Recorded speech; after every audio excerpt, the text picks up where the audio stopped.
Peace, family. Y'all know who it is. It's Dr. Bakari K. Lumumba back once again at regenerativeLumumbaSpeaks.com, a Black empowerment initiative where we believe we can gain a competitive advantage by always betting on Black.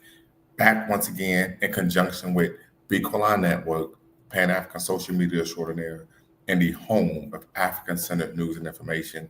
Back once again, family, to put together a wonderful show where we're going to be discussing, of course, Captain and brother Ibrahim Traoré, who, of course, as we all know, is the acting head of state, and of course, the second youngest head of state in the world. Right, he's the acting head of state, of course, in Burkina Faso. If you are unaware, he, of course, came to power via a coup in September of 2022. He's been in the news lately, not only for his, and I would argue, intrepid rebuff of course, Western powers, and of course, such as France and of course the United States, but also many people have taken numbers due to his courtship and seeking an alliance and of course support from, of course, Russia. But Gazepo, I see you there. Hope you tap in momentarily. So many people take umbrage with that.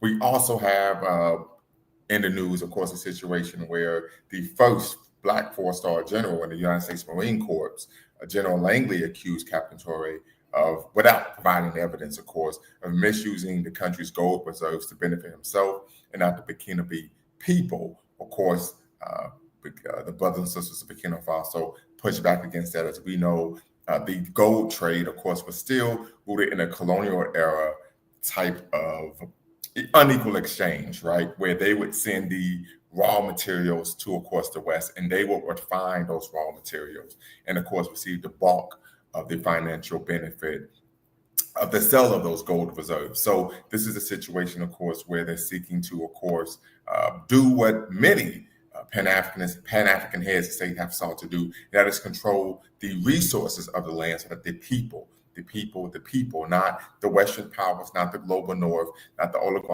and plutocrats of the world, but that the people can benefit from the wealth of the land. So tap in, family. Always be a blessing to the show. You can hit the super chat, hit the Cash App. The link is in the description. I'm going to put the link in the chat. And we want to discuss Captain Ibrahim Traoré and his quest for Pan-African self-determination. As we know, there are a lot of naysayers regarding Pan-Africanism. Many have argued that Pan-Africanism is dead. Of course, we would disagree with such a proclamation. However, one of the things that we've seen is the rise of Pan-African heads of state, right? We talk about Mia Maro, if I'm pronouncing her name correctly, in Barbados. Of course, our resident historian, Brother Dwayne Omawale, made me aware of the great work she's doing in, of course, Barbados. And then, of course, we have Brother Captain Ibrahim Traoré in Burkina Faso. Many have actually taken to the streets globally.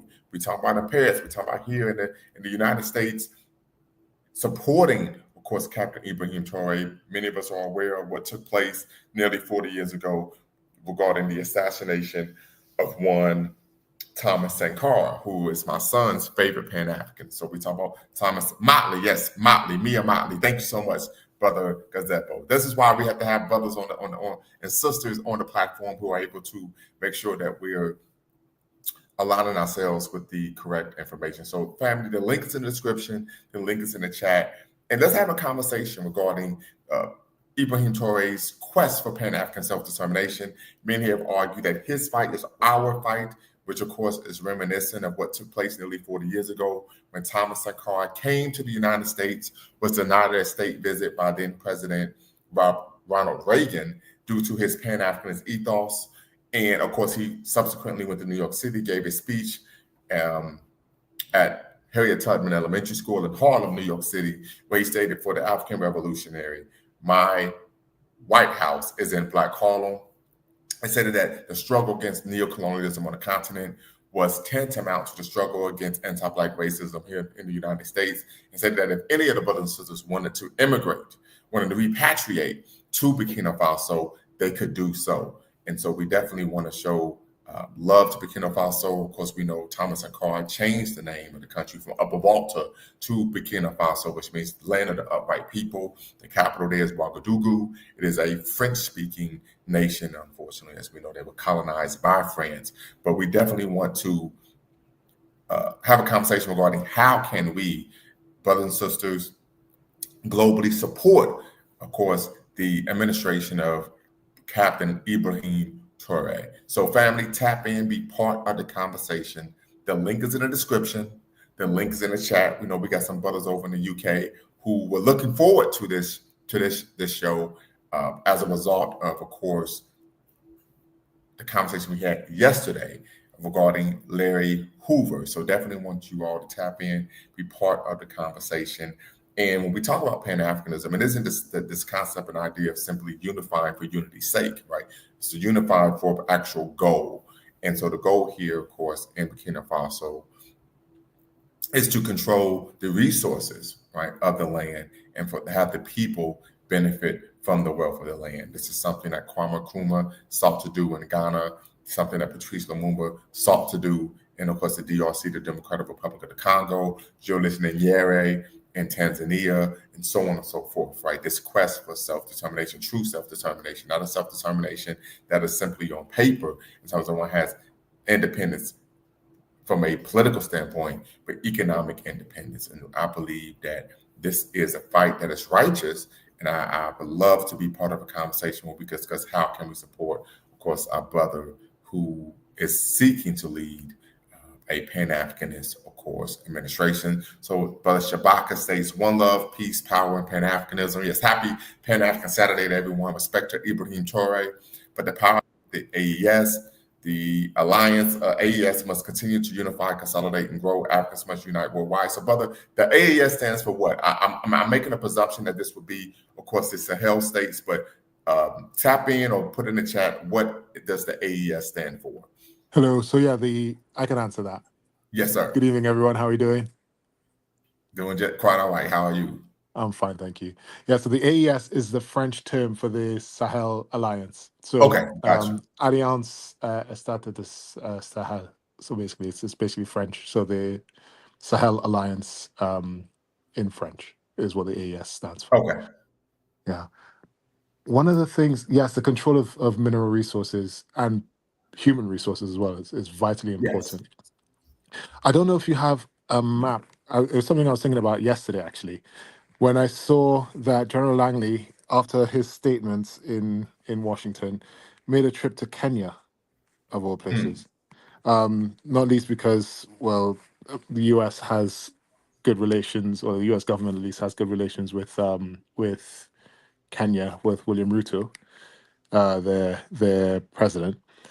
I was thinking about the geography of the place and its proximity to the Democratic Republic of the Congo, which is obviously under conflict at the moment for things like coltan and cobalt and lithium. Right.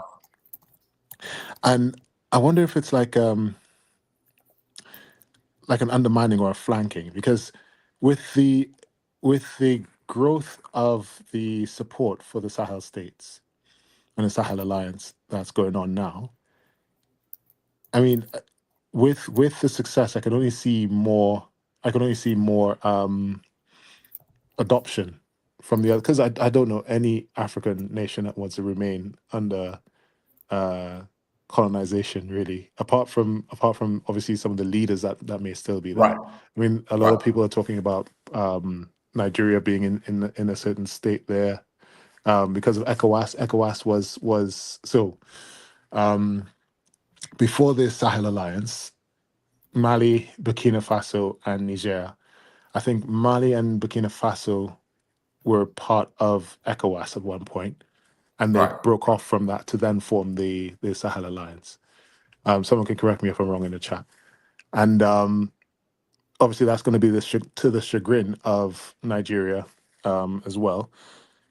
Yeah, so there's so much that's going on here, not least to do with the language aspect. So if you have a map of West Africa, right, there, when they were being colonized by the British and the French and the Portuguese, they deliberately divided the countries so that there wouldn't be a block of people speaking the same language. So if you look at the map, you'll have like Mali, Niger, Burkina Faso. Yeah, so you'll have Mali, Niger, Burkina Faso, Senegal, and then you'd have like Ghana, Nigeria, Cote d'Ivoire, so Ivory Coast, Togo. So Ivory Coast, Togo, those I believe are francophone countries, whereas Nigeria, Right. Ghana are anglophone countries. And so you wouldn't want to have a complete block speaking the same language, because then they can get together and they can revolt. They can get strength. So now with Chad, Niger, so Chad can join at some point, Bismillah. Sorry, I have sometimes So you we have hear the map Arabic up terms now. slip out. Sorry? It's quite a while. All right, I can see the map here. It's beautiful. This looks like Google Earth. Yes. Yeah, it's been a while since I've seen this. So yeah, right. Yeah. So you see the size of Mali, Niger, Chad, a lot of it's sort of desert. Burkina Faso is actually quite small in comparison. Mhm. But you see, if all of these now they're francophone countries, then you have Togo, Benin, I believe I, I'm not sure if they are francophone or anglophone. I think they're francophone. Ghana is Yeah, definitely I think anglophone. Togo is Benin or Francophone, yes. And then Nigeria, Right. of course, is Anglophone, yes. Yeah, exactly. So now northern Nigeria as well comes within the Sahel sort of region as well. So that's where a lot of the mineral wealth in Nigeria are, and as well where you'd find Boko Haram. Um, so no prizes for guessing why it is that you'll find terrorist organizations near mineral wealth in Africa Right. and other places, right? So yeah, it's when I think it's a case of when and not if, but when these places um, align and unite, it's going to be a powerful force. So let's see. We have Central African Republic, and then the Congo is. Those are both just south of Chad. And you see to the east, you have Uganda and Kenya. Yes. Yeah. So yeah, I'm just thinking strategically of like wanting to control, and of course we have Sudan with what's going on there. Yeah, may their situations get rectified as well, because they're going through. I mean, we keep hearing about Palestine and Israel, which is a great injustice, but what's going on in Sudan is even more grave. Absolutely. Absolutely. Yeah.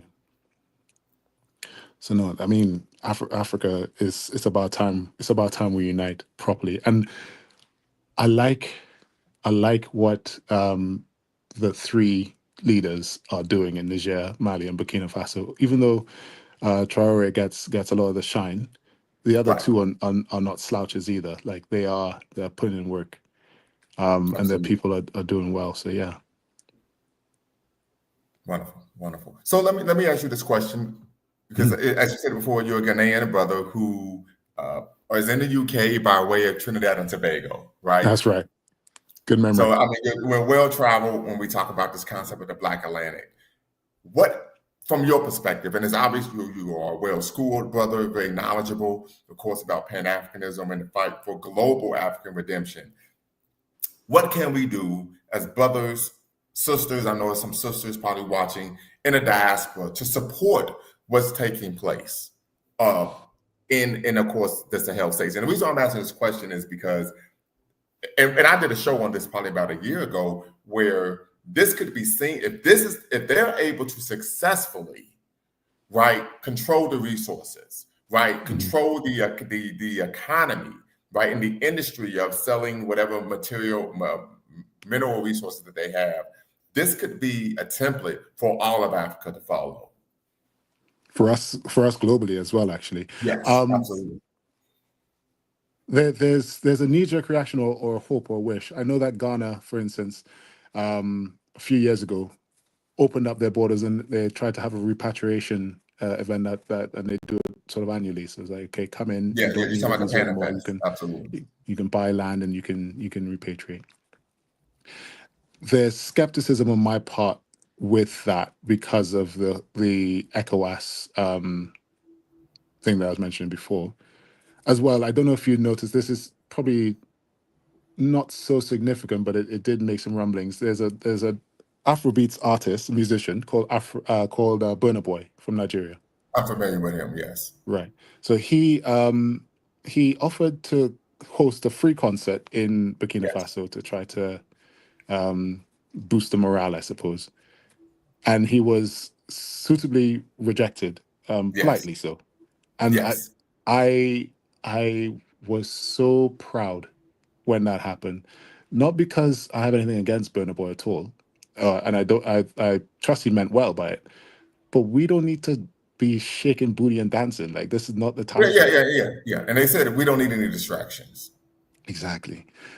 I think the urge from the diaspora to try to rally around something that's moving and doing well, I think that might add a distraction as well. I think we would need to establish ourselves here or establish ourselves where we are and try to build links across, whether it's things like establishing our own trade agreements between us and Burkina Faso, or us and Ghana, or us and Nigeria. Things like cashews, chocolate. There's so many. There's so many. All right. So most of the cocoa that we get, most of the chocolate that we get, comes from either Ghana, Trinidad, Nigeria. That sort of area. Most of the cocoa that they grow gets exported to European manufacturers that basically Absolutely. process the beans. If we could have the food scientists and the technology and the culinary skills to actually develop and process on the ground there, and then have them sell the product rather than the raw materials.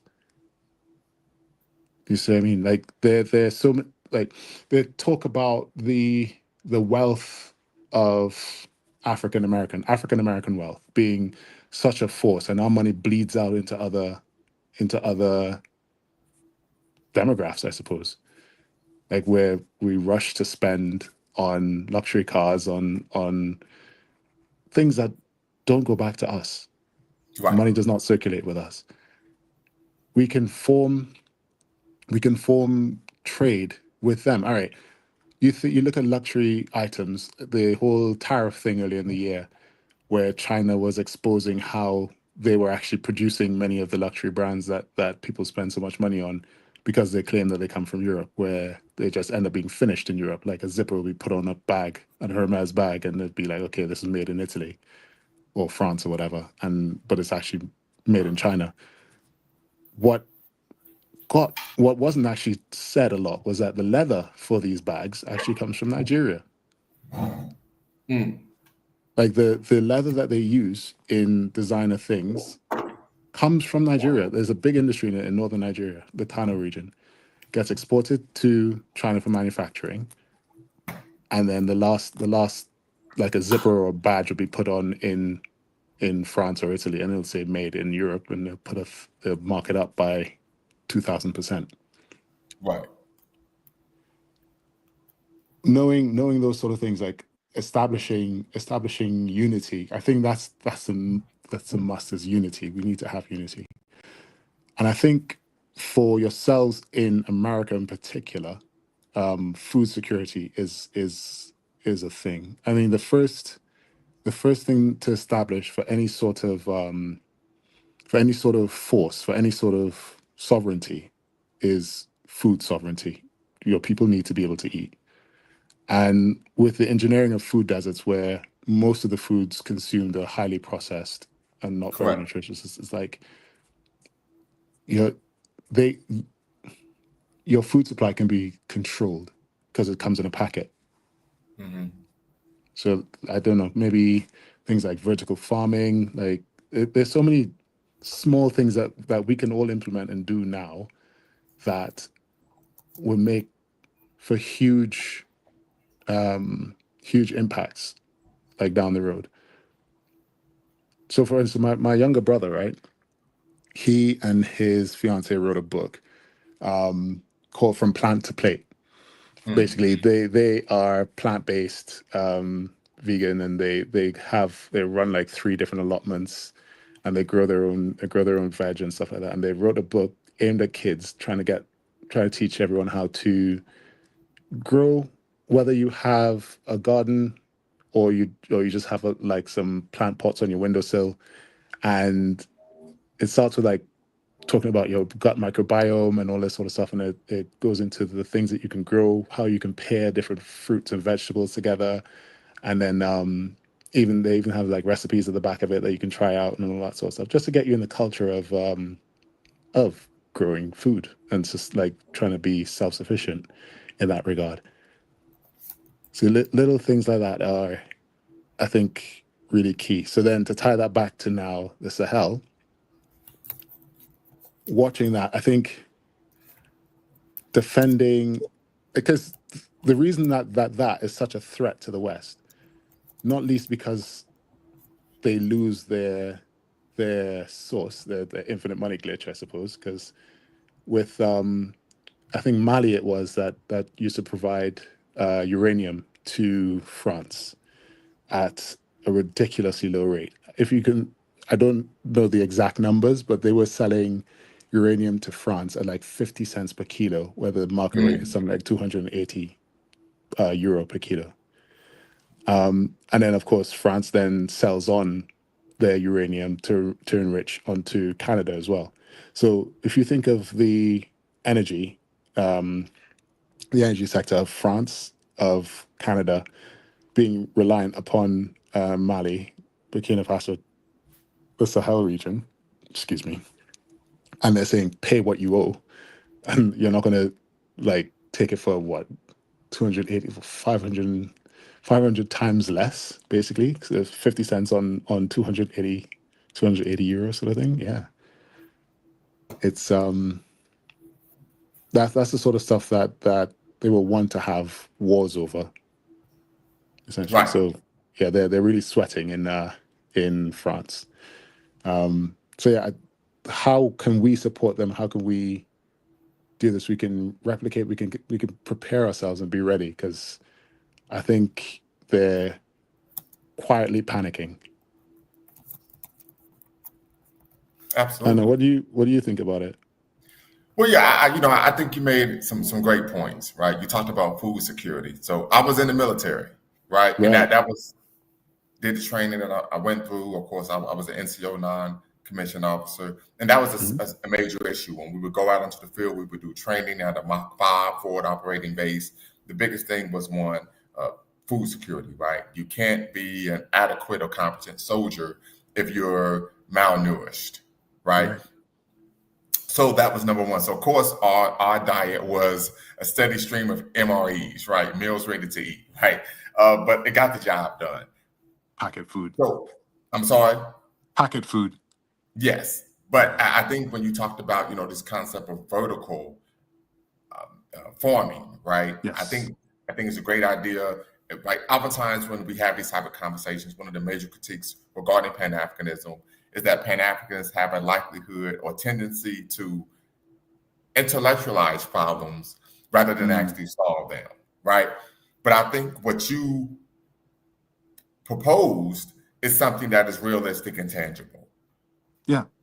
Well, right? that's what I like to do. I mean, I yes, I can intellectualize, but that doesn't get anything done. You have to Right, actually crack the ground, and it's better to fail in motion than to try to plan the perfect thing. You right, refine, you fail and refine, you keep going. And I think that's what we can do with the Sahel. We can look at what they're doing, because they are doing. That's a big difference between what's going on there mhm, and people like our brother Dr. Umar Johnson. Like they're doing rather than talking. right. And that's one of the major issues, right, of concern is that there's a lot of talk taking place Mm, rather than work being done. And no one's stating that you have to be the next Marcus Garvey, even though he stated that he, of course, is the Marcus Garvey reincarnated. And we're not here to have a referendum on Dr. Umar Johnson right now. But it mm, does hurt the movement, it hurts the ideology when someone is simply playing the role of Jim Lampley and Larry Merchant, simply talking a good fight. right, right. And I think as well, one of the things that we need to be careful of is a lot of the propaganda around Ibrahim Traoré in particular, because there's positive and negative propaganda around him, and both can be dangerous. Mhm. So when we hear certain stories like, oh, there've been 20 assassination attempts on his life, and like things that make him seem larger than life or greater than human, or some of the things that are being said that are just not true, right? It then makes it seem like what's being achieved is out of reach. Right. Because then you're looking at him like, oh, he's a messianic sort of figure. When no, it's not. It's the will of the people. Yes. It's conscious. It's deliberate, and it's basically looking back at or working with the people around you. Absolutely. Absolutely. So let me get to some of these comments here. And family, Yeah, go for it. do not, of course, be afraid to tap in. And we have any sisters watching, we believe in the divine African feminine, so you can tap in and be part of the conversation as well. So we have Brother Main here says, find projects on the ground and support them. Don't try to reinvent the wheel. I think that's a great point. Great point. My VP, right? She had discussed, this is something that happens a lot in the Black community. Everyone's trying to recreate the same thing and say that our version is better than someone else's. We don't need to do that. We don't need to be in competition with each other. We need to make sure that we're in competition with the entities and of course, institutions, in nation states that are seeking to prohibit us from having the quality of life that we know we rightfully deserve. So snapshot review states, looks like we're getting some W's on the board, facts on facts on facts. And of course, Kevin, aka Mr. K, says the trade plan he's describing reminds me of some of the trade plan Deuce Muhammad Ali was trying to establish in my readings about the life of Deuce. I don't know if you're familiar, Brother Kevin, but we actually have a Pan-African leadership series that we do here on the Lumumba Speaks and People on Network, where we're chronicling their life, legacies, and most importantly, the work of over 200 great Pan-Africanists in history. And Brother Deuce Muhammad Ali was one of those brothers, one of the great Pan-Africanists that we chronicled on our channel. So if you go to Lumumba Speaks, go to the playlist, you will see our show on Brother Deuce Muhammad Ali, the great ancestor. But I think that's a great. Go right ahead. Oh no, I've not. I'm saying that's incredible stuff. I've not heard of Deuce Muhammad Ali.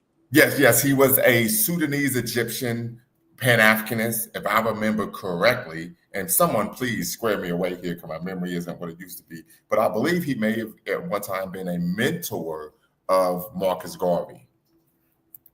Oh wow. Yes, absolutely. Yes, yeah. He was a one-time mentor of one Marcus Messiah Garvey, absolutely. Yes, when of course he founded the African Times and Orient Review, absolutely.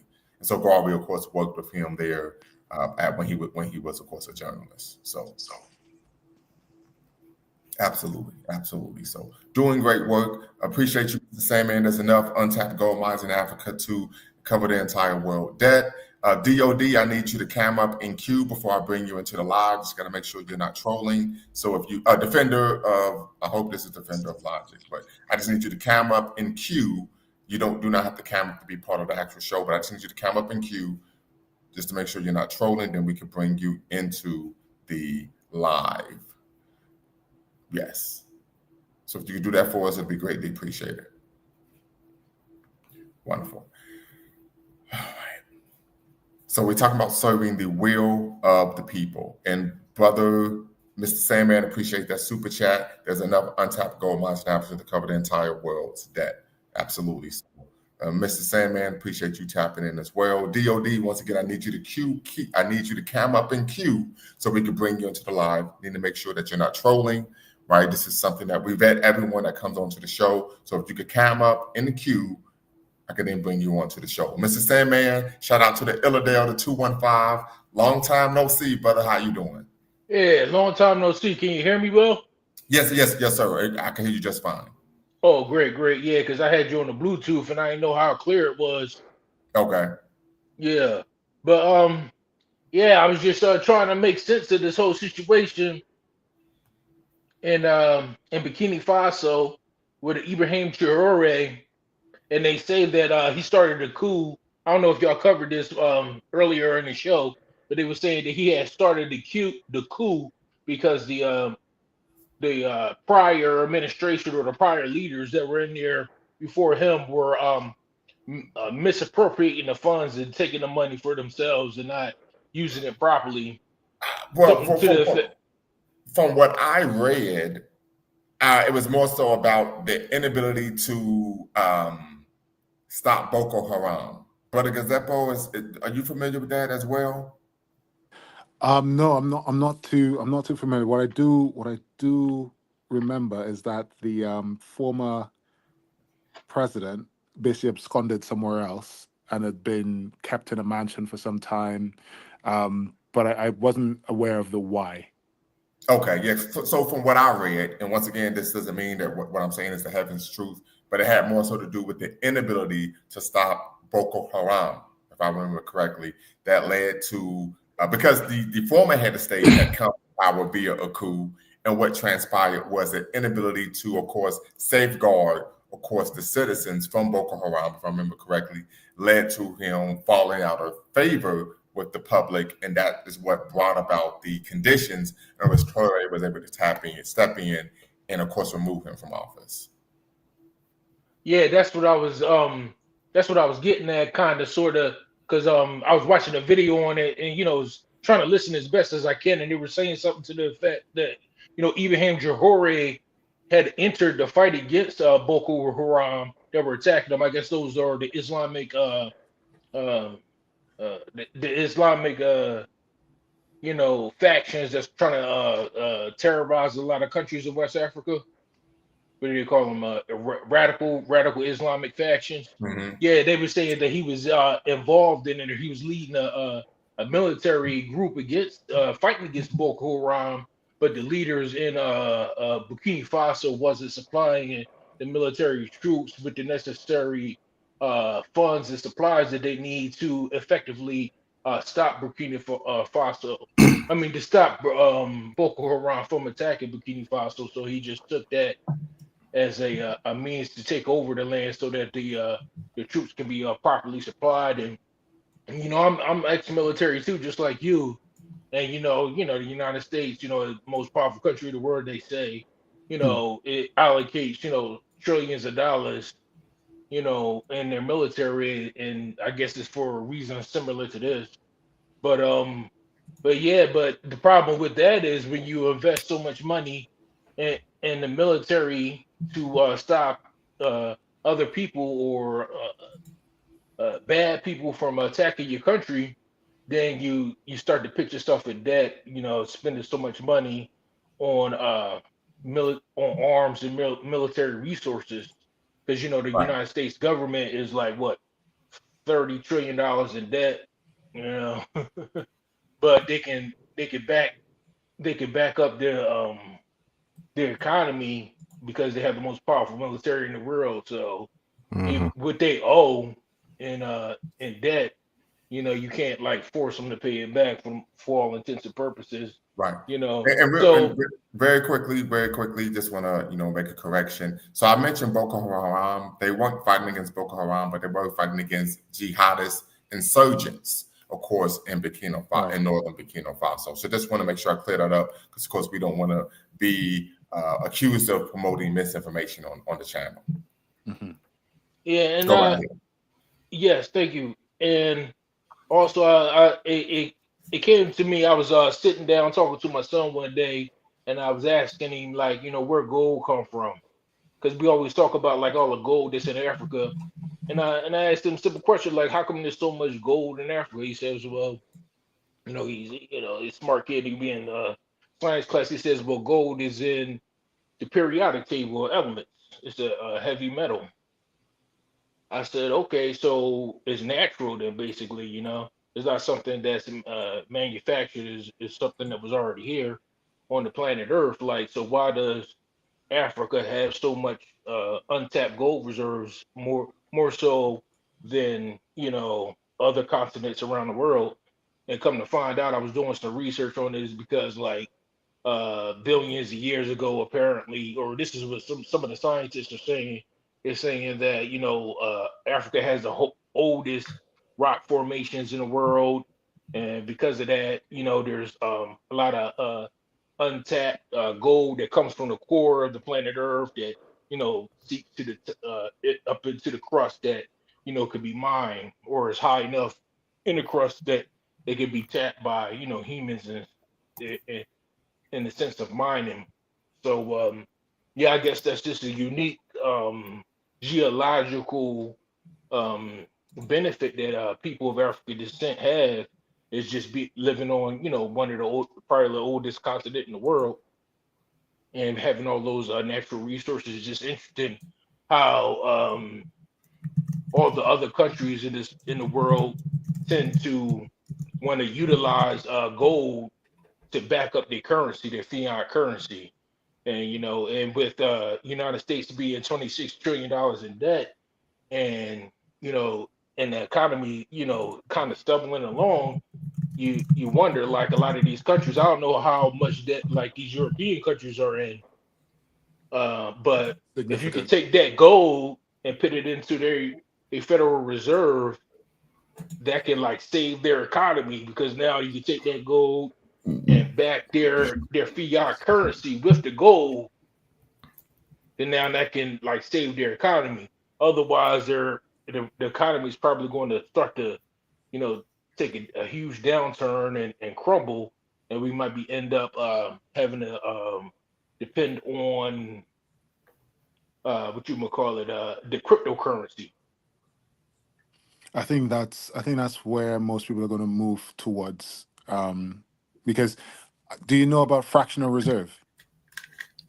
Yes, I heard something about it. I'm not like very versed in it. Is it something similar to like using cryptocurrency to back your currency or something? Not quite, no. So what fractional reserving is, it's where a bank is allowed to loan multiple amounts more than what they currently hold.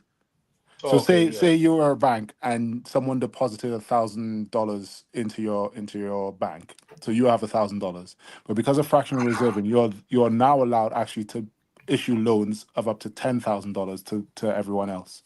Yeah, I'm So familiar with that.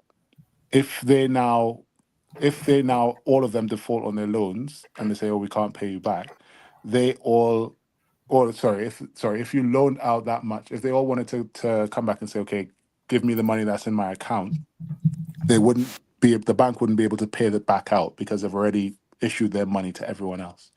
So that's what happened when the US government took money off of the gold standard. So American money is no longer based on gold. It hasn't been based on gold for a long time.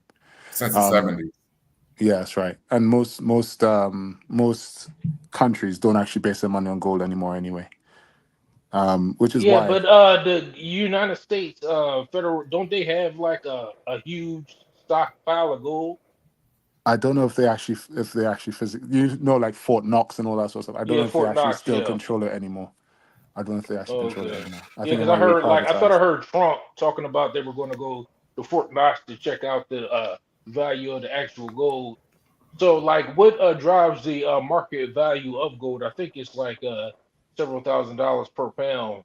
Do you know what was driving the market So value of it? If it's the not backed reason by, the or if it reason there's doesn't so back many anything? $1,000 per pound is because, so if you tracked house, for instance, if you tracked house prices, right, based on the value of gold, it would be fairly standard. Like it would be a fairly standard linear progression sort of thing. Like it would be fairly constant.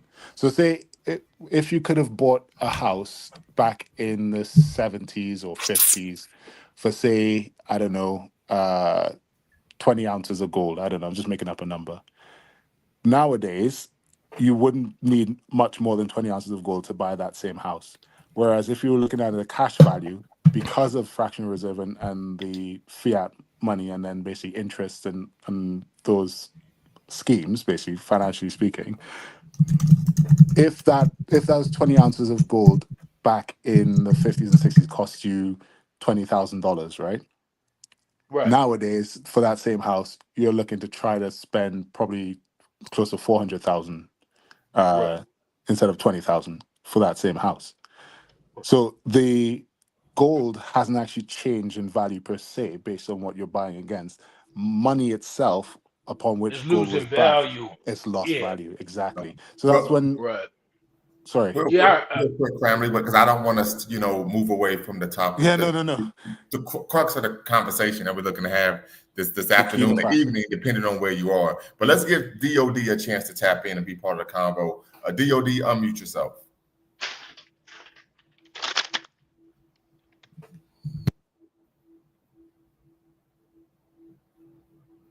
Go right ahead.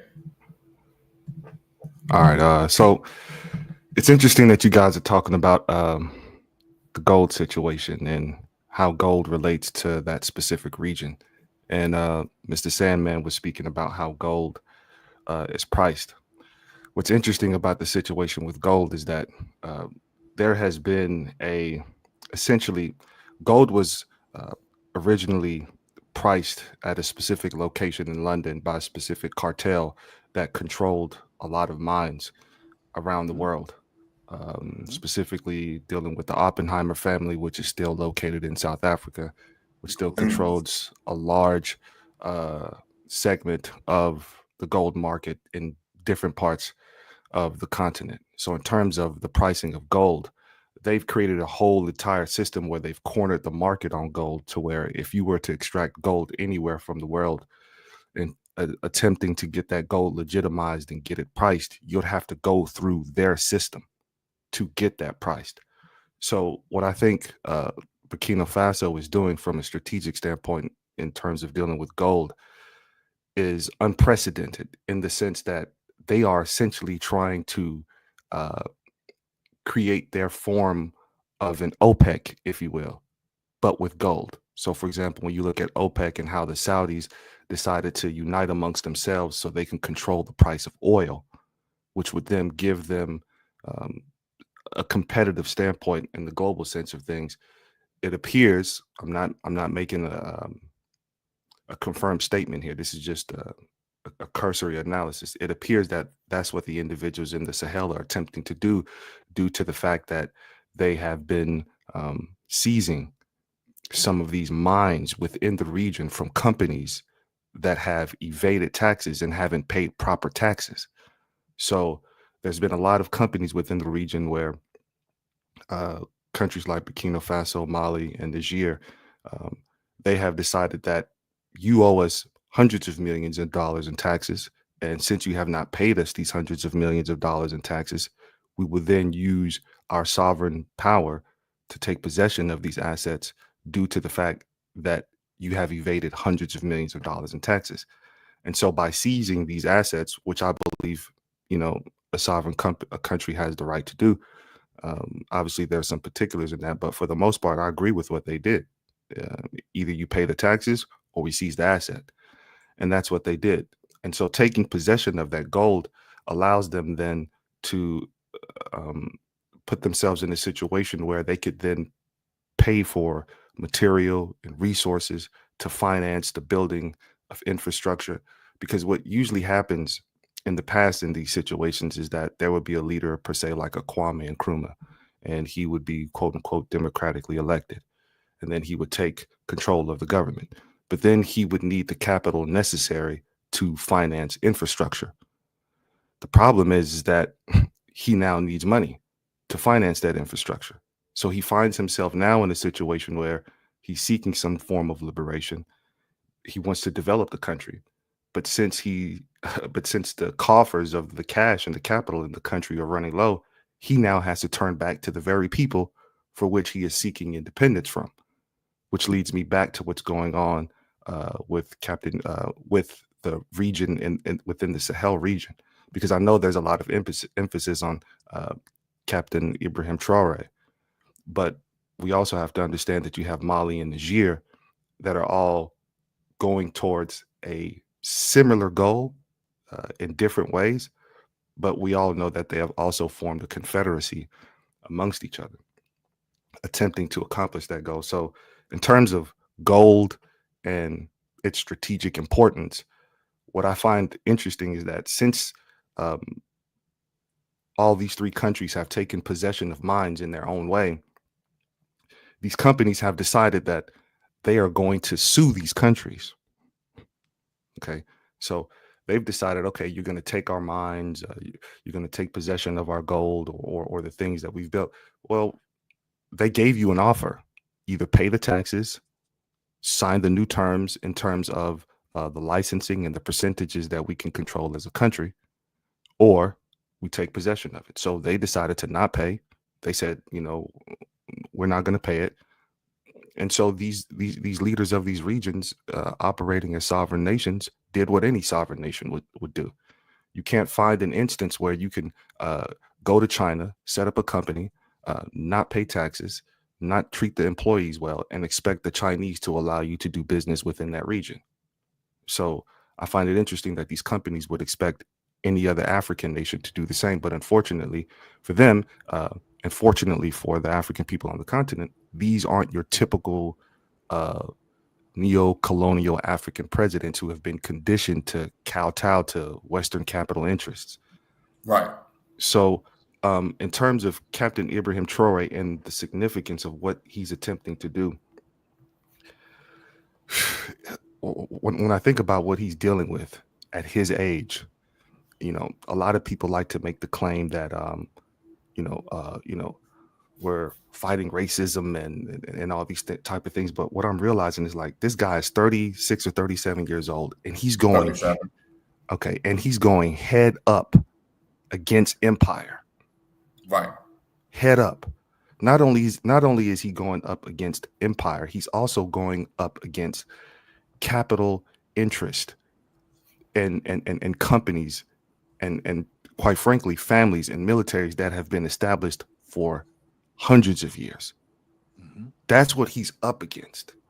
It's not just some, he's he's up against something that I don't think even most of us could properly comprehend, in sense of the vastness and the interconnectedness between different parts of Europe, different banking institutions, different mining cartels. And so my only, quite frankly, there's a lot of concerns that I have about what he's dealing with there within that region. But I think the most frustrating part for me is that the diaspora is not, and this is just my opinion, so don't take, I'm not making any exact statements here, but from my perspective is that, once again, I realized when you look at Kwame Nkrumah in Ghana, when they were seeking their independence, the diaspora at that point was not ready to come in and assist in terms of capital, expertise, and operations. And it's quite interesting that now we have another opportunity within the Sahel region, but the diaspora may give some type of moral support, if you will, online engagements, if you will, but in terms of going onto the ground and saying, we've raised X amount of money, we have this expertise to help you do X, Y, Z. From that standpoint, Pan-Africanism as an ideology, or however you would want to put that, I would argue is once again ill prepared. When you look at some of the pictures where Captain Ibrahim Traoré is taking in Burkina Faso as he's getting ready to give these individuals tractors and give the people farming equipment, a lot of these things are coming from China. Mm-hmm. A lot of entrepreneurs from China, because obviously we know that China is the manufacturing capital of the world. A lot of these equipments and tools are coming from China. A lot of the capital that's going into the region is, quite frankly, coming from different groups of people. And Russia in particular.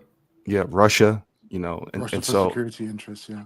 yeah, definitely security interest as well. So I think what's going on is important, because if Ibrahim Traoré and these guys within the region fail, I think the danger of that is that it then legitimizes the claim that neo-colonialists and neo-imperialists say that revolutionary ideologies don't work, right? Right. And what I fear is that, a healthy fear is that we, Black people as a whole around the world, still don't have a media entity that could advocate the narrative or compete in global ideas to defend that position. Because historically, just from my analysis, I often find that sometimes I wonder how quickly black people would have gave up on Garvey if he was alive today and attempted to do what he did in the past, because of how short we are with people who attempt to build stuff now. It's like the moment they make a mistake or the moment they do something that appears to be a failure, we're quick to say, oh, this guy doesn't know what he's doing, or this guy is, and then there'll be whole live streams where people just nitpick amongst people rather than say, okay, two things could be true. This individual could be attempting to build something and he's also making mistakes. And so I wonder if Garvey would have survived at all with the level of nitpicking that there's going on today. And so what Ibrahim Traoré is doing, man, I think it's big. And if he does not succeed, the idea that, it changes the entire perception of what Pan-Africanism is. It changes everything. So somehow I hope he pulls it off, because I see a lot of people who are just celebrating, and in my mind I was like, man, these things are. Yeah, I tried to do a little bit of research on the history of Ibrahim Traoré, and come to find out, like, this guy is like some type of genius. He's like effectively made it almost impossible to even know too much about his history. I mean, based on the research that I did, like, you don't know who his family members are, so he can't be like manipulated or extorted into doing with these gangsters that run these mines, or these companies that run these mines can do Correct. to a leader. They can't extort Ibrahim Traore, and they can't really assassinate him because it would look too obvious to the Yeah, public that it was, done by in nefarious means by, bad actors. So correct. if And they can't manipulate him, they can't extort him because they don't know where he comes from or where his family is. Like yeah, it's like and he Also, could go all the way in. correct. And also, I'd say that Ibrahim Traoré is also a student of history. So I think that's probably one of the biggest assets of his, is that he understands what he is up against in terms of Right. what has been the fate of others in the past that have tried this. Because you have people like Gaddafi, you have Sankara, you have Lumumba, you have so many other predecessors that have their stories laid bare, and he's right there, and he's taken the right steps as well. He has the people around him as well. When you were talking, DOD, brother DOD, when you were talking about, like, you're not sure what he's up against, I remember, and I don't want to trivialize it, but I remember being going up in games against some tough opposition, and there'll be like a healthy anxiety or like a little bit of fear in the team, and then I'll have a coach. I'll be like, "Well, do any of the opposition have two heads?" Right? Because ultimately, we're dealing with people. We are dealing with people, regardless of the institutions and the machines that are around it. It's still run by people, and there's if you know your history well enough, if you study the tape, if you study your game film, any given Sunday, like two teams can go at it. I know I'm throwing a lot of sporting yeah, cliches out there, but it well, can come down to that. go ahead. You can finish. Oh, no. I was gonna say one more point. Because I want to When you respond to that statement. Yeah, no, completely. And please hold on to it, because what I'm going to say next is not necessarily related, but it's not long either. You were saying that if a company went into China and set up a business and didn't pay taxes and treat their customers poorly, that reminded me of Starbucks, because that's Starbucks and Amazon, I suppose, because that's what they do over here. Like in the UK, they really don't pay much tax at all, and they treat their staff like trash. But yeah, Yeah. go ahead. And so, well, so what I'm mentioning, a healthy fear is that it's more so of the sports analogy in what you made about watching tape and watching film like that. I think that's a very good analogy, because I think for the most part, African institutions as a whole, in terms of their leaders across the continent, I don't think a lot of them have watched the tape in terms of how the countries ended up in the situation that they're in. if you notice, a lot of these countries, they got their so-called democracies, and then they just kept it moving.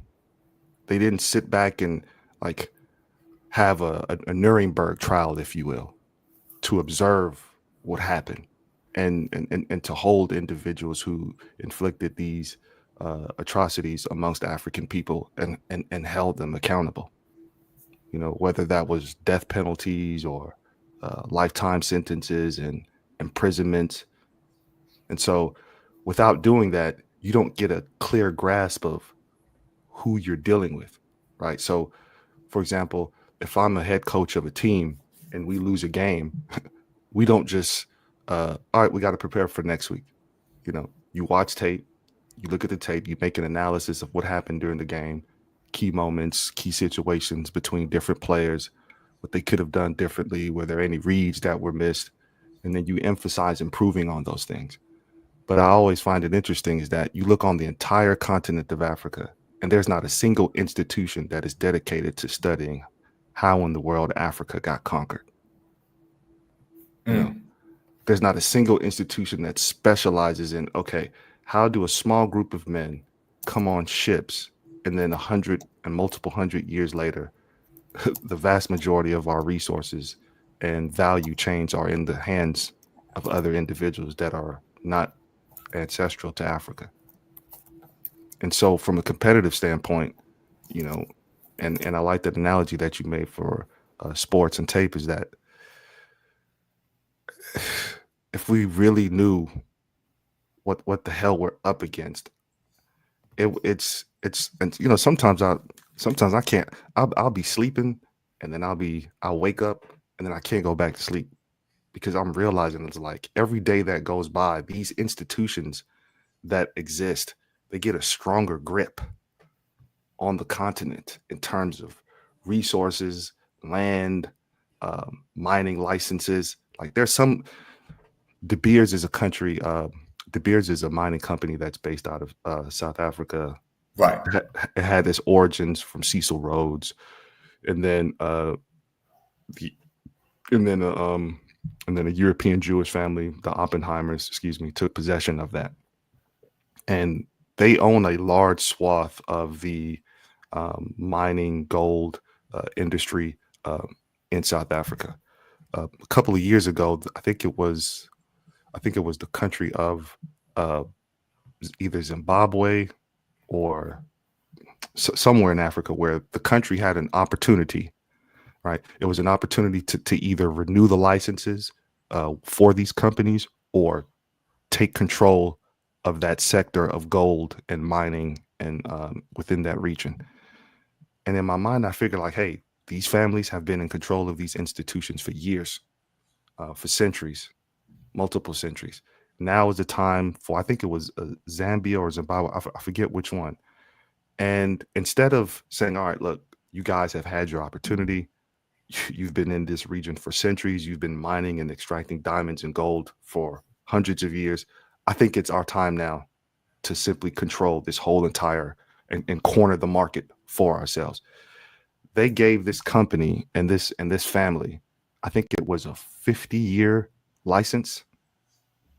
And the terms, I'm not specifically clear about them, are horrendous in terms of percentages and ownership. And so when you look at what Captain Ibrahim Traoré is doing, it's unique in the sense that Africans, whether they be in the southern part of the country or wherever, is that what Captain Ibrahim Traoré is saying, look, you didn't pay money, you didn't pay taxes, therefore we are going to take possession of the entire thing, period. And that, to me, I think would help a lot of African countries and African people a lot more if leaders weren't just so afraid to say, look, you've had your fill. You've had centuries of uncontested exploitation. Now you can leave. You know, now you can leave. But the problem is that African presidents and African leaders are so ideologically fragmented that the moment these companies leave one country, they can go to another country and exploit them. Correct. Real quick, I want to play a video that speaks to what you just discussed. This is a brother from Zambia who I believe is preaching at T.D. Jakes' church, the Potter's House. So I hope that this is it.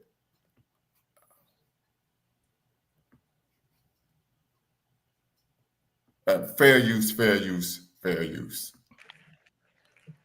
The Zambian government, Bishop, sold the copper mines in northern Zambia to an outside consortium for $25 million. The copper mines for $25 million because they couldn't manage to keep them.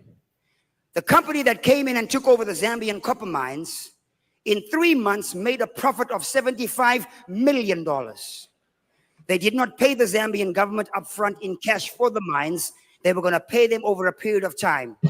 Here we have this company that has an understanding of how things work, raised the money at the government's expense, took money that the company should have, the government should have been making, and gave it back to the government and said, we paid our debt in full, and give them now 0.006% of the proceeds of copper mining. When right outside the door, there's people in poverty, people in not eating, people ignorant, people dying, high levels of AIDS. And what's the deal? Churches are full. People are praising God. Africans pray all night. Prayer is not in the success equation. Prayer is in the revelation equation. Decision making is in the success equation. You have to make a decision and be sound. We have to be disciplined and make sure we go and get what God has called us to get. You can be full of the Holy Ghost, but you can still be ignorant. But as for me and my house, I will get understanding. Yeah. I will get understanding. I will get understanding. It's time now for us to rise up and be counted. This year, the country of Ghana turns 50. Ghana was born the same year we were born, in 1957. Ghana and South Korea had their independence dates on the same day, the same year. But look where South Korea is. South Korea is by nature not a Christian nation. South Korea by nature are Buddhists. China, which is the next large world economy, they have stated that in the next 10 years, 20% of the Chinese people will be multimillionaires. That means almost 450 million Chinese will be millionaires. They are not Christians, they are Buddhists. The Japanese are Shintoists.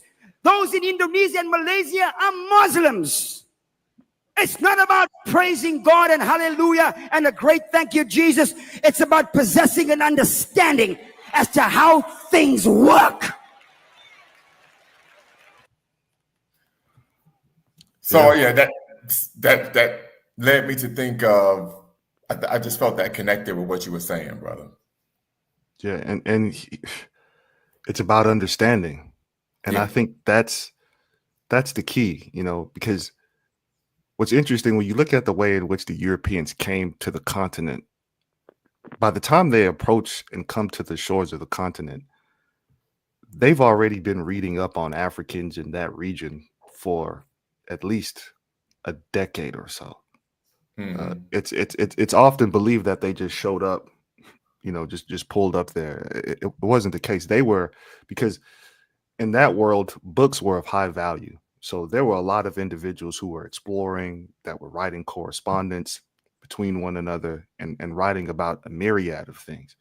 And through those journals, different kings and different queens in Europe would buy these journals and have a staff to read through these things. And so they had an idea of who the Africans were, what resources there were, what parts of Africa, what parts of Africa had vast amounts of gold and resources, their weaponry, if so, what kind, their customs. So by the time they interact with Africa from a strategic standpoint, they already have a somewhat vague understanding or a template that they can go off to engage with them. And to me, I often just, I read these histories and some of the stuff that's going on. It's like, I just wonder, did they never have a chance to at some point that, Well, go ahead. Yeah, I think the Europeans been dealing with North Africa for several centuries before they came in contact.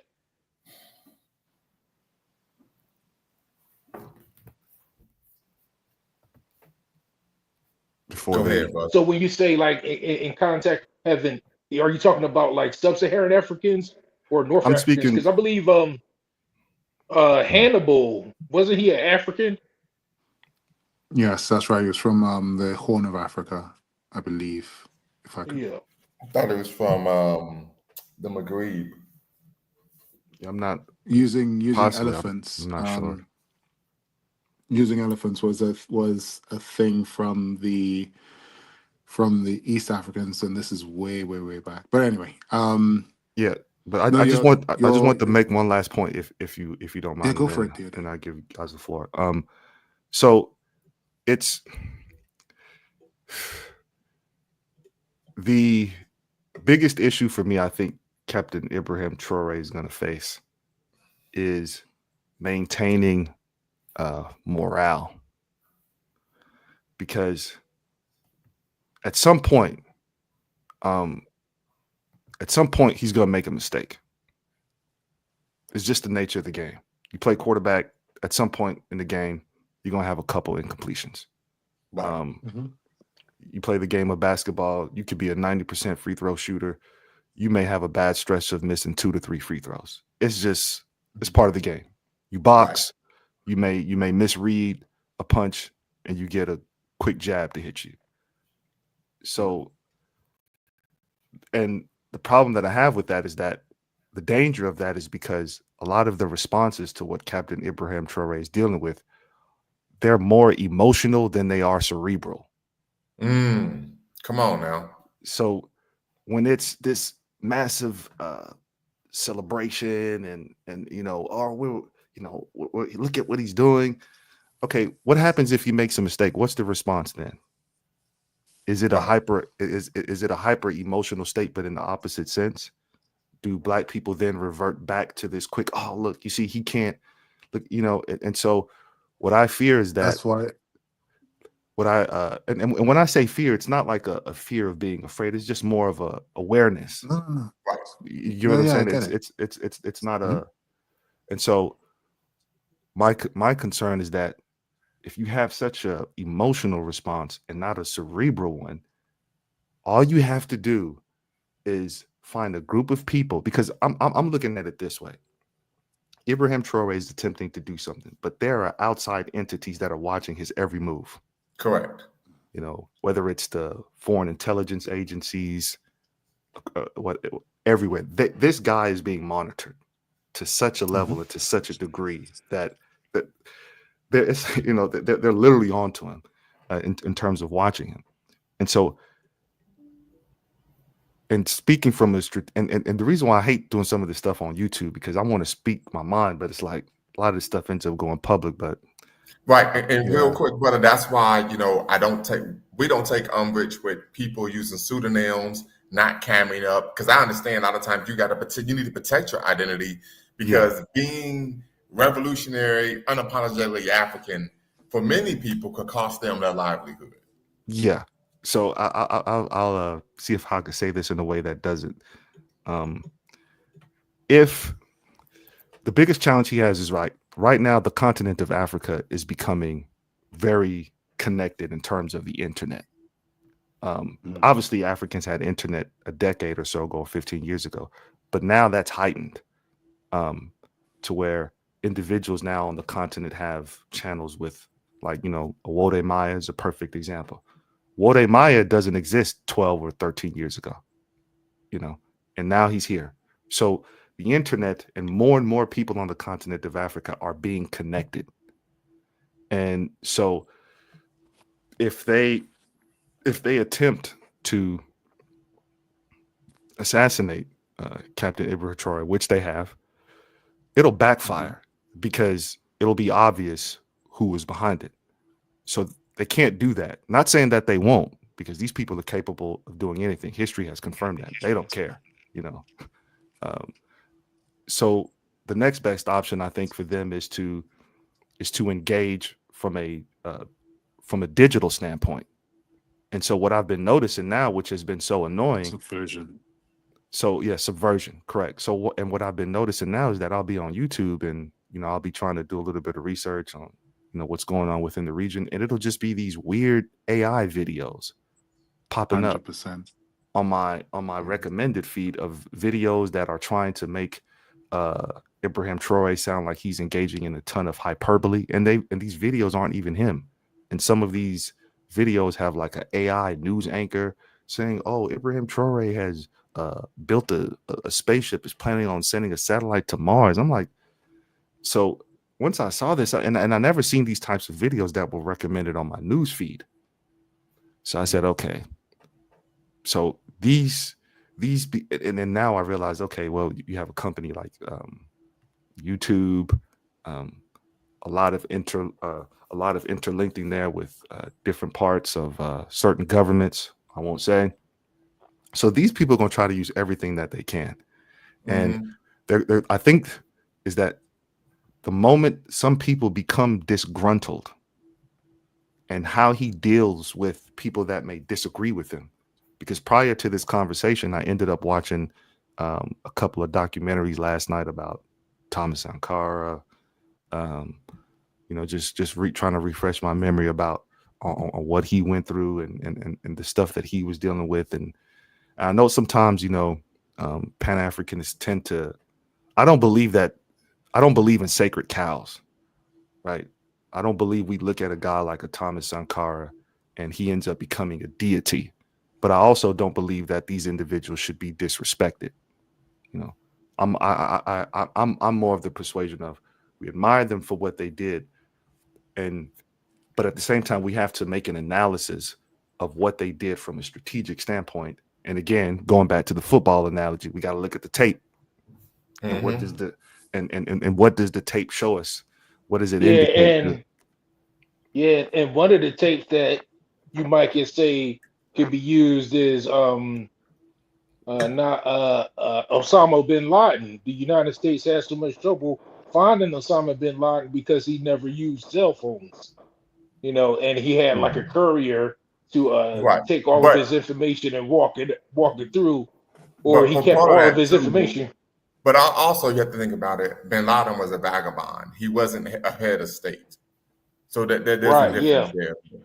Well, what I'm I think saying is, Traore, if he's on his cell phone communicating, most likely they already got him bugged and tapped. Is what I'm saying. probably a better analogy would probably be like Yahya Sinwar, the former head of the military side of Hamas. Because when they killed him, Hamas didn't dissolve, it didn't collapse, it continued to function.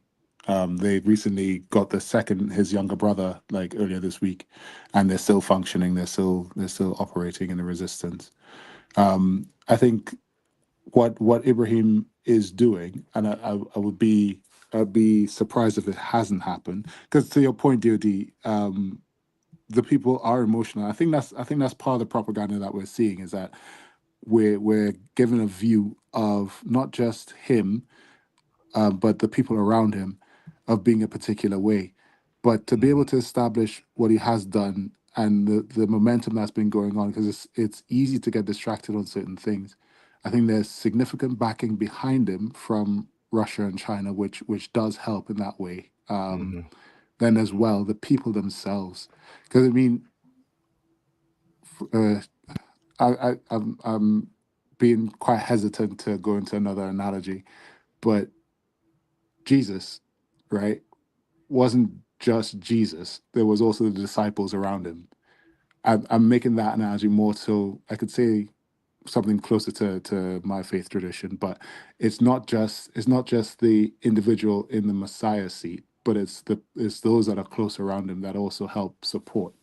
And I think if it is that he is as well versed in history, I'm sure that he would have prepared the people around him to be similar, because no one lives forever, right? So there'll be, as young as he is, there are others, like the other two heads of state for Mali and Niger. They don't really get mentioned as nearly as much, but they are operating, they are working in a similar vein. So now I'm particularly hopeful, and I I would love to see what happens in the next sort of 10, 15 years. Um, and I don't think that we should hang our hats on that. Like, I don't think we should like hang back and say, okay, this is what's going on, and put all our eggs in that basket. I think we should use this as inspiration for us to do our own thing as well, and then we can connect when we get to that sort of stage. Does that make sense? Yeah. It's I don't want to hog the mic, so somebody else can go. Yeah, no, I am a mic hog. I'm so No, bad I'm at not that. saying. I So wasn't bad at saying that, you. I was Sis. talking about me. But I'm asking you for. Yeah, I think that's going to be key, and I hope that we're not at the point of no return because, there's this technology race where the United States, I believe Russia might even be a part of it, in China, where they are working on these thing called quantum computing, Hmm. and with this thing called qubits, they'll be able to like basically hack into any code, within uh, minutes or seconds, so they can. Mm, It won't be really any privacy or security in regards to if they want to like infiltrate your government or infiltrate your business, and if your business is run through some type of electronic devices, then they're going to be able to tap into it from a remote location and allow mhm, like artificial intelligence backed by these supercomputers to pretty much manipulate your entire software or systems that you're running on. Like even so much as like just your communication devices like your cell phones, or Yeah. even if you had like you say Ibrahim Traoré has missiles or that he's purchasing from Russia. Well, those missiles that he has, that stuff is run on computer systems that could Hmm. be hacked into remotely, Yeah. and Correct. it's getting to that point where they're saying that these qubits or these quantum computers require like a tremendous amount of energy, and they're saying that Mali has like a huge reserve. I believe one of those Sahel states has a huge reserve of nuclear power or uranium, and that'll be key for like being able to power a lot of these supercomputer uh, supercomputers that are going to be running the world pretty soon. Yeah. So I can imagine like a lot of countries, particularly the United States and Russia or even China, they want to get their hands on that uranium so they Yep. could use it to run their systems. Because Yeah. whoever like gets control of this, because they're saying this new technology is supposed to be uh, more powerful than the atomic when the atomic bomb was invented. Because after the United States dropped the atomic bomb in Hiroshima, everybody else said, "Okay, you got it." What I'm saying? They Yeah. saying once the country takes once whatever country takes control of this one is over with for everybody else. So Yeah. this It's stuff is supposed to be crazy. and speaking of that, I don't know if this is because I've tried to do research on this and tried to verify it, but it appears that and again, this is something I was a bit confused on. It appears that when Langley was in Kenya, simultaneously there was an envoy, uh, a U.S. envoy that was sent to Burkina Faso. Mm. So it's like these guys are playing, sleight of hand here. You know, Langley will be the narrative. He's in Kenya. The attention will be there. And as he's in Kenya, we'll send an envoy to a U.S. envoy to Burkina Faso. So we don't know what they spoke about during that envoy, why Ibrahim Traoré allowed a U.S. envoy to come to the region in the beginning.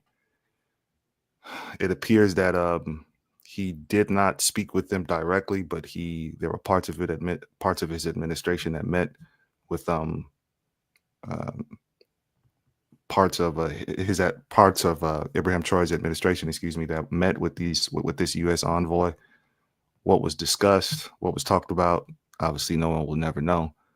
But the American strategy on the continent of Africa is just very, very, very aggressive, because there's a video that I saw probably about a year or so ago, and it's a video talking about China versus the U.S. in terms of Africa. And that's an interesting title, because what the title is ultimately suggesting is that you have two countries that are competing for Africa. Right. And so it's like Africa is not competing itself. They're more so the possession that is being competed over. Right. In that conversation specifically.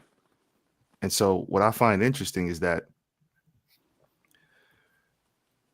and this is why I hate sometimes when Africans or different African leaders are engaged in these conversations with these other countries, is that they're often parroting economic frameworks or economic ideologies that give advantages to the countries that they're talking to. They don't necessarily say, okay, well, this is our plan. This is our vision of what we see Africa for. It's more of we'll take an adaptation of what the West is doing and then impose it here, rather than saying, forget that, let's create a completely different model that makes sure that at the end of this competition, we win. Because what I find frustrating is that the language of a lot of African leaders is not the language of competition. It's the language of cooperation. So when you listen, I would even go a step further to where it's not just the language of cooperation, but a language of capitulation. Correct. Yeah. Right. Well, oftentimes you hear them discussing how and why they are acquiescing, right, to the will of the neo-colonial power, rather than working toward the will and desires of the people. Correct. Now, we know some of that is based on the history of what these Pan-African leaders who show up and pull up and say, hey, we're going to act in an intrepid contravention of this globalized racial contract that sees us as being destined to serve the economic interests of the global north. And so as a result, you're taking your life in your own hands. But I think this is why the Sahel Alliance is so important, because it isn't a singular individual seeking to lead the charge, right? They're doing so as a collective.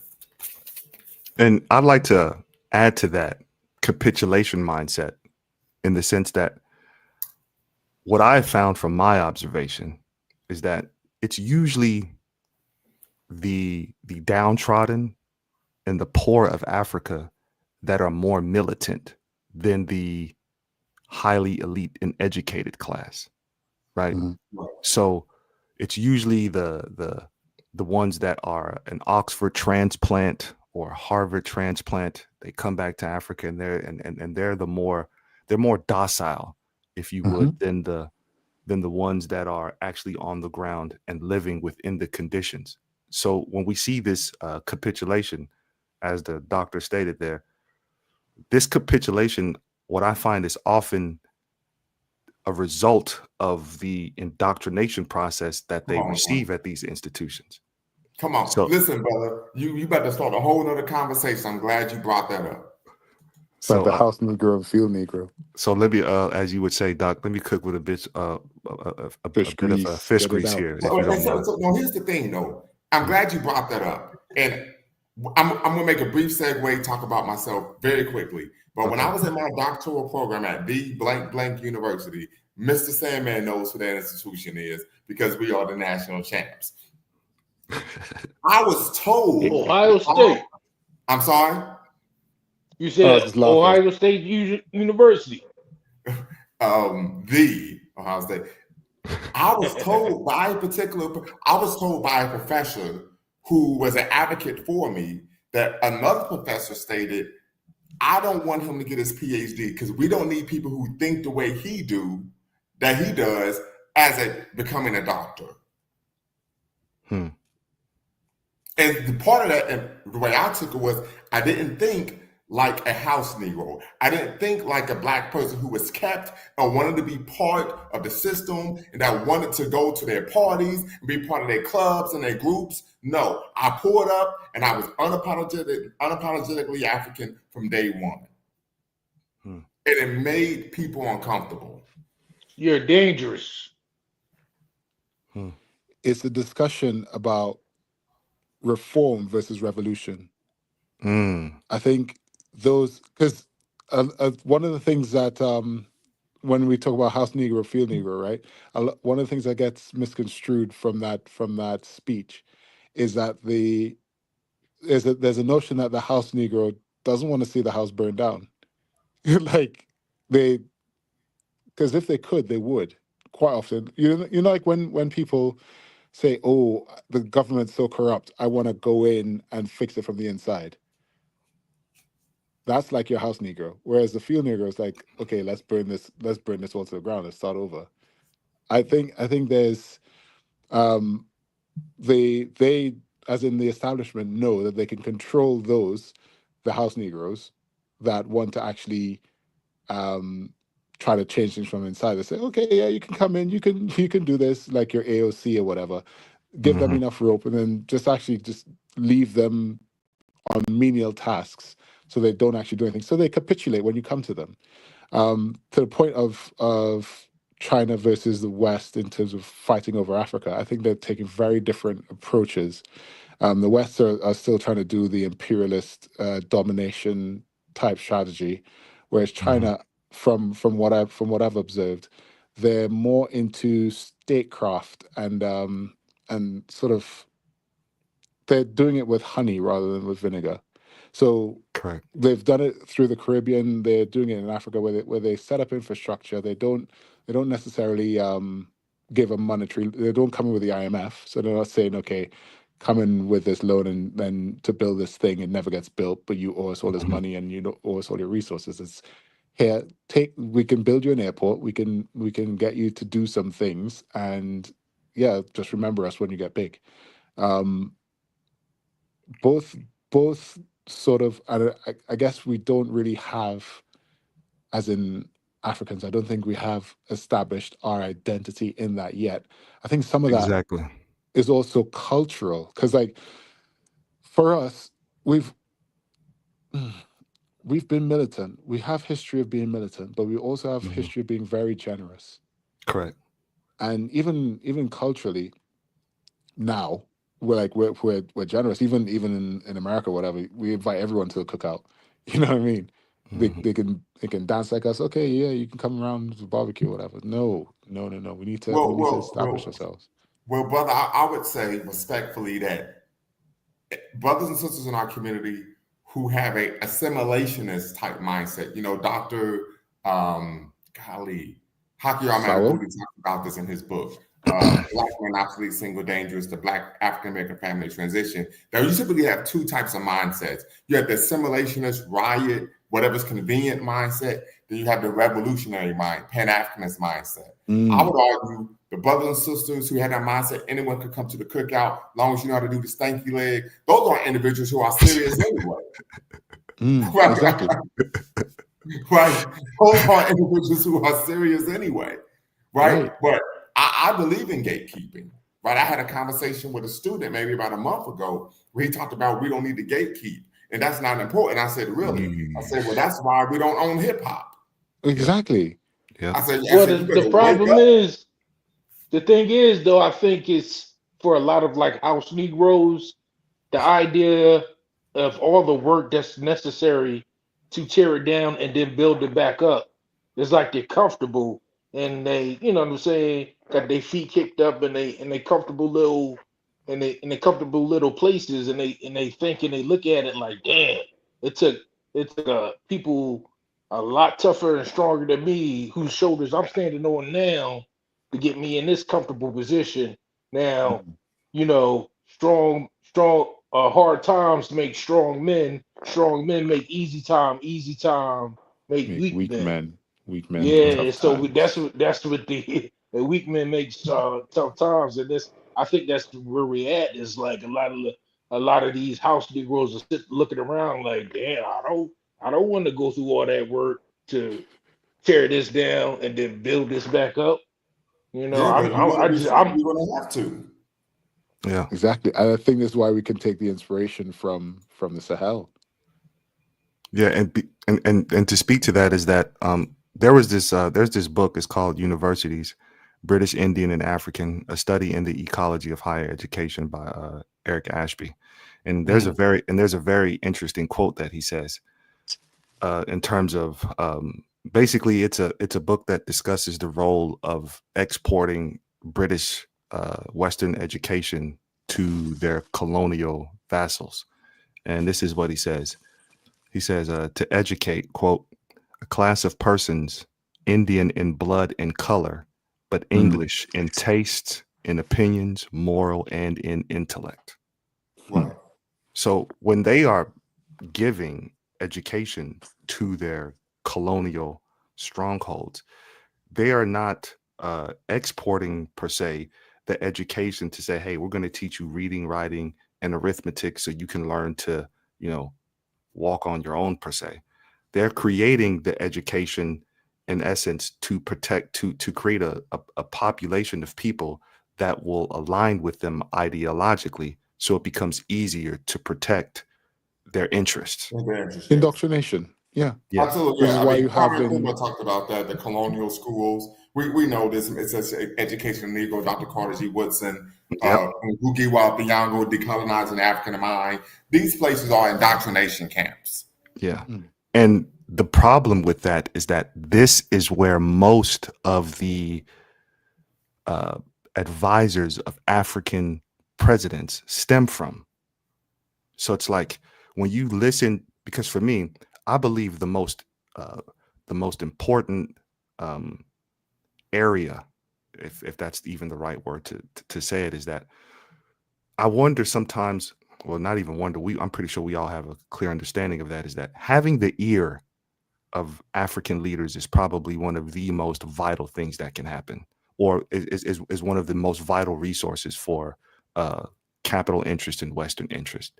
And most of these most African leaders are being advised from individuals who may be African, but they come from these institutions. They're being advised in terms of economy, in terms of trade deals, in terms of trade policy, in terms of mining licenses and how they should be structured. And so the reason why I think it's important to make this distinction and tie it back to Captain Ibrahim Traoré is that, you know, clearly Ibrahim Traoré, from what I know, is a very intelligent man. He's not he's not some he's not in the position that he's in as an ill-advised or ill-informed person. And so the fact that he does not possess the mind of some of these indoctrinated leaders of Africa that want to acquiesce, that want to consistently capitulate, I also believe that to be a defining mark for what they're doing in the region. You know, if integrity. got to have some type of integrity, got to have some type of honor about you to draw the line. I mean, I can't recall a single South African president or Kenyan president that has kicked out a Western company for not paying its proper taxes and seized their assets. That's virtually, for the most part, unheard of Mm. within the African continent. You know, so what these guys are doing, they're saying, look, you know, France, you've had your fair share. All you different companies in France, or Orano, I think, was a gold company. Barrick Gold is another company, I think, that was kicked out of Mali per se. And the fact that these corporations have the audacity to say we're going to sue these governments to take back what they believe is rightfully theirs. A company has the audacity to say that it's going to sue a sovereign nation. And the I wonder crazy if thing we about should it, sue America for the brutality. say that again. If you should sue your country for the brutality, police brutality. Well, yeah, Malcolm X looked to go to the United Nations, of course, to violate Yeah, because a it is a violation. Like yeah, it's a human violation rights under international law. What happens there? Absolutely. But Real quick, Kevin, aka Mr. K, I hope you could tap in and be part of the conversation. He states he makes it a distinction between African leaders and African heads of state. He says if a head of state in Africa is just a puppet for foreign imperialists, then they are not a government leader for their country or citizens. They are simply a government client for foreign imperialists. Absolutely. Yep. So Malema versus Ramaphosa. All bark, no bite, in my opinion. That's what I was going to say. Is like the Sahel are doing what Malema talks about. Yeah. But I think also it's important to understand, and I'm not disagreeing with you all, but Malema isn't in a position to do what they're doing in the Sahel because he's not a head of state. Correct. But Gentlemen, sorry to cut you guys off. I'm just fine. going to say, have a good evening, good night. It's like 20 to 1 in the morning here. Right. So I'm going to sign off myself. It's been a pleasure. No problem. Appreciate you, brother. Right. Same here. Thank you so much for having me. Go right ahead, DOD. Yeah. So this, what's going on in the Sahel is important. I hope that, man, it's so important what this guy's doing. It's really important, man. Like, I think from a Pan-Africanist standpoint, this is it. If he doesn't pull this off, can you imagine what the Western media infrastructure is going to do to destroy the ideology? Right. They're going to use every resource they have to destroy this ideology if in the end it does not if what Ibrahim Traoré and the different individuals within the Sahel region, if they don't accomplish the end goal of this thing, they are going to use every resource to maim the image, the ideology, discredit it. Documentaries galore. Brother, I think respectfully, I think that would be done even if they're successful. True. Yeah. Yeah. I think either or we're going to find that. That's always been the case. So I mean, I'm making a presumption that you are in the States. Somewhere around that region, if you can. Okay. And so you're familiar with individuals like Tariq Nasheed. Yeah. So I mean, he's made it almost his life mission to try to speak ill of course, Pan-Africanism. So go right ahead. Go right ahead. The frustrating thing about him is that when you look at some of the stuff he was saying 10 or 15 years ago, got to go back to the motherland and all this stuff, to then completely do a complete 180, right? And then go on the attack on the offense. Yeah, he would. Yeah, it's a lot of stuff I'd like to say about that, but I'll just. Well, I mean, and part of that is, if you knew his background, he's about one thing, and that's making money. So if he needs to cosplay or grift to get a bag, he's going to do that, and then he's going to be on to the next thing. So here's the reality of what I always tell people: if you're familiar with Tariq Nasheed, he, I think, is a skilled propagandist. Very. Okay, and so what he would do, he would start beating the drum about what is an issue that he believes is prevalent in the community. But the solution to the problem is to always do what? Buy a product from him. Yeah. Oh, we don't know our history? Buy the shitty DVD where it's filled with pseudo history and half truths, right? We don't know about the significance of the Haitian Revolution. hey, I made a documentary about a documentary. But then on the flip side, a year later, you're talking about how you don't want Haitians here, and they this, that, and the third, and they gripped it, and they're trying to live off our legacy, so on and so forth. It's all about the bag with him. And so he's willing to be whatever he needs to be in order to make money. Well, I mean, for example, there was a time where he said that only immigrants were voting for Trump. Now he's pro-Trump. Yeah. Yeah. Yeah, he's a social media character. He's a low budget comedian that people who, like to waste their time, acting goofy with people on the internet, they'll go to his channel for a couple laughs. I mean, Absolutely. yeah, he got a quick that's a wit. great point. That's He's a got a great quick point. wit. He knows how to play the dozens, crack Right. jokes on people. Yeah. And but a DOD, you spoke to that because most people are going to respond emotionally, not intellectually to issues. Yep. Right, and he's able to manipulate that lack of education, a person's inability to be incisive, a person's ignorance, that being ill-informed about particular issues. Mm-hmm.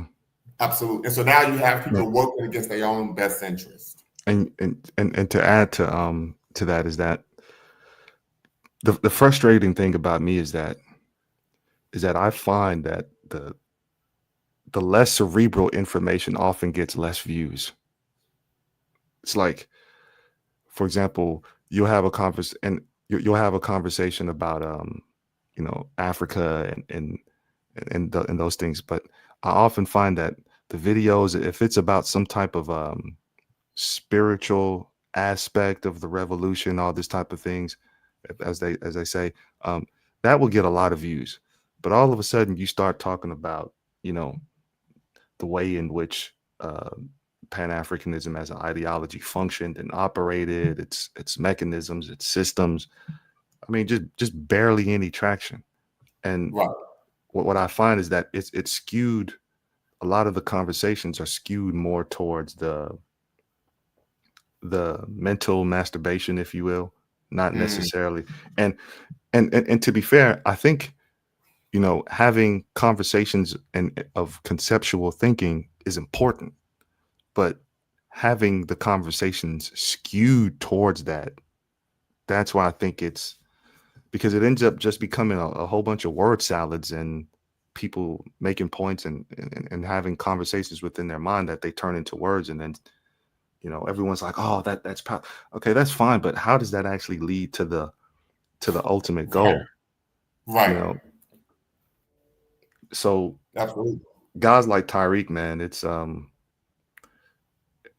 because to be fair, I've watched a couple of his documentaries, and it was kind of interesting just to see, oh, that's a good take. Some of the stuff turned out to be just historically false. Some of them appeared to be valid, but it wasn't like I wasn't like some avid follower of the guy, just seeing him from time to time. And there was once a time when he was what he called himself a race baiter or something like that, and then he just completely took a completely different position. And it's sad because this he got a nice house, California, and all of his minions are just buying his documentaries and his DVDs and these little flag pins and all that type of stuff. But the frustrating part to me is that he's actively contributing to the division between the people in the U.S. and those on the continent. So it's like he's actively engaging in that. He's essentially helping the other side, if you will, if we were looking at this from a sports analogy. He's helping the other team. He's giving them assists. He's just throwing the ball to them and giving turnovers. So it's that's frustrating. But in the grand scheme of things, he's probably, rungs below at the bottom in terms of in the context of Captain Ibrahim Traoré. So ultimately, they're waiting for something. That's one thing that I've learned from observing these institutions. They're waiting. They're waiting for that one moment, that one story, that one situation, that one narrative that they can latch onto and then create an entire media strategy off of that and then run it and then slowly chip away at the confidence of the people. And the danger is that if you have an emotional people and not a cerebral people, Come on now. they won't know how to discern what's being communicated to them. Right. And that, to me, I think is, because sometimes I think it's like, what's the end goal for them? He's because ultimately what they don't want is they don't want the confidence of Captain Ibrahim Traoré to spread to other African leaders. Right.